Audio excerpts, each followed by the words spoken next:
আসসালামু আলাইকুম। এই অবস্থা আপনাদের সবার। আমরা হচ্ছে যে আমাদের নতুন পাখিগুলোর ডিম কালেকশন করতে আসছি। ওদের হচ্ছে খাবার আর পানিটা হচ্ছে আমি একটু আগে দিছি, জাস্ট এখন দিয়ে আমি ডিমের ট্রেটা নিয়ে আসছি যে দেখার জন্য কয়টা ডিম পারছে আজকে। কালকে তো ওর হচ্ছে 25টা ডিম দিছে, এখন সবগুলো খাবার খাইতেছে। একটু মাশাল্লাহ বলবেন সবাই।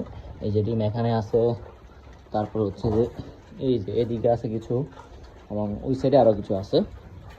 এই শুধু ডিম পায়ের নিচে পড়ে। এই যে এখানে আছে আরও কয়েকটা, তারপরে ওই কর্নারও আছে কয়েকটা। তো চলেন আমরা ডিমগুলো কালেক্ট করে দেখি কয়টা ডিম হয়। ডিমগুলো উঠানোর সময় এখন দেখতেছি একটা হচ্ছে যে আপনার খোসা চারা ডিম। এই যে এটা হয়তো আপনার মানে ডিমটা এখন পরিপক্ক হয়ে ওঠে নাই, কিন্তু বাকি ডিম পেরে দিছে আর কি, এই কারণে হইতে পারে। তো আমরা হচ্ছে আজকে হচ্ছে 26টা পাইছি ডিম, কালকে পাইছি 25টা, আজকে হচ্ছে 26টা। এই যে ডিমগুলো আছে সবগুলো, এখন 26টা ডিম আছে। তো আশা করতেছি আরও কিছু বাড়বে, সবাই দোয়া করবেন। আসসালামু আলাইকুম।